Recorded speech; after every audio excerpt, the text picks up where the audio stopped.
बेटा, मेरा लाल, मैं तुझसे बात करना चाहती हूँ। बेटा रोहन, मैं तुझसे बात करना चाहती हूँ।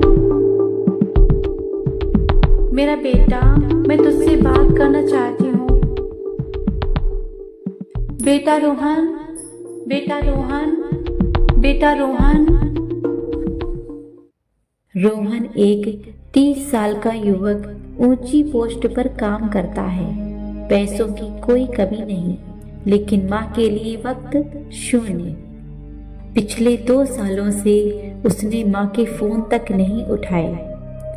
कभी मीटिंग में हूँ, कभी दोस्तों के साथ हूँ, कभी फ्री होकर बात करूँगा, लेकिन वह फ्री कभी हुआ ही नहीं। एक रात उसके घर में कुछ अजीब घटनाएं होने लगती हैं।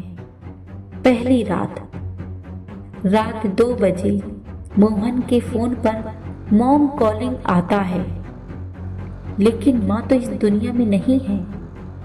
रोहन अपने कमरे में घुसता है और देखता है उसके बेड पर माँ की पुरानी साड़ी रखी है, जो उसने उनके जाने के बाद फेंक दी थी।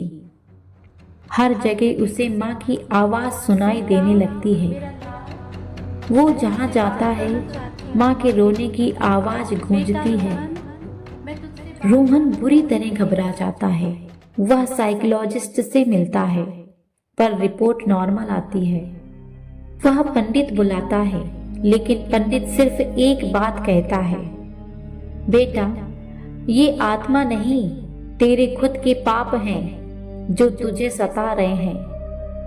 रोहन टूट जाता है। उसे एहसास होता है कि माँ की आत्मा नहीं, उसकी खुद की अंतरात्मा उसे कचोट रही है। वह माँ को कभी समय नहीं दे पाया, उनके आखिरी वक्त में भी नहीं। रोहन माँ के कमरे में जाता है, जहाँ अब बस धूल जमी हुई है। वह माँ की पुरानी चिट्ठियां निकालता है। बेटा, तू बहुत बिजी रहता है, मुझे तुझसे बस 5 मिनट चाहिए थे, लेकिन शायद वो भी तेरा टाइम बहुत कीमती था। आज भी तुझे कॉल करने का मन हुआ, पर फिर सोचा कि तुझे परेशान करना सही नहीं होगा। तू खुश रहे बेटा, शायद मैं ही तुझसे ज्यादा उम्मीदें रखने लगी थी। रोहन चिट्ठियां पढ़ते पढ़ते बुरी तरह रो पड़ता है। उसके सामने माँ की एक धुंधली परछाई बनती है और उसकी आंखों के आंसू से वो धुंधली परछाई मिट जाती है।